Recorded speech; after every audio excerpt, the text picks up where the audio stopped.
One of the biggest moves in American transportation history has just been announced. Union Pacific is buying Norfolk Southern in a deal worth $85 billion.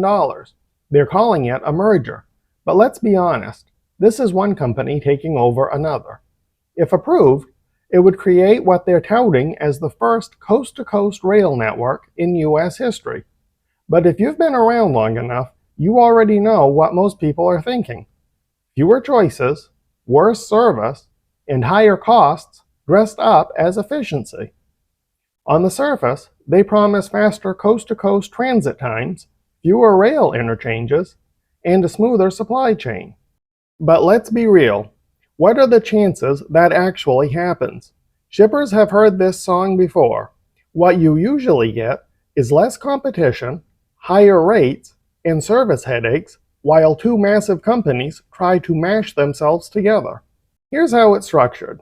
Norfolk Southern shareholders get one Union Pacific share plus $88.82 in cash. NS investors will own about 27% of the combined company. Best case scenario for the railroads? They say it closes by 2027. But if there's ever a deal that needs serious scrutiny, this is it. This isn't some small tie-up.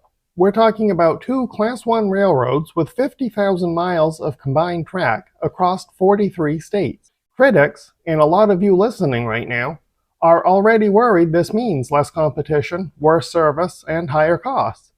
History backs that up. We've seen railroads cut staff, slash service, and then blame capacity issues when shippers can't get freight moved. As for truckers, they're pitching this as shifting containers from highways to rail. Sure, that could put pressure on some long-haul markets if it actually works. But here's the flip side.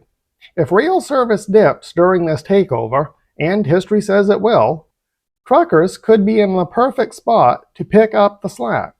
When railroads stumble, shippers turn to trucks. That could be a real boost for independent owner-operators and small carriers who have been grinding through low spot rates all year. The Surface Transportation Board is going to be under heavy scrutiny on this one, from shippers, labor unions, and everyday people who are tired of seeing big companies swallow each other up.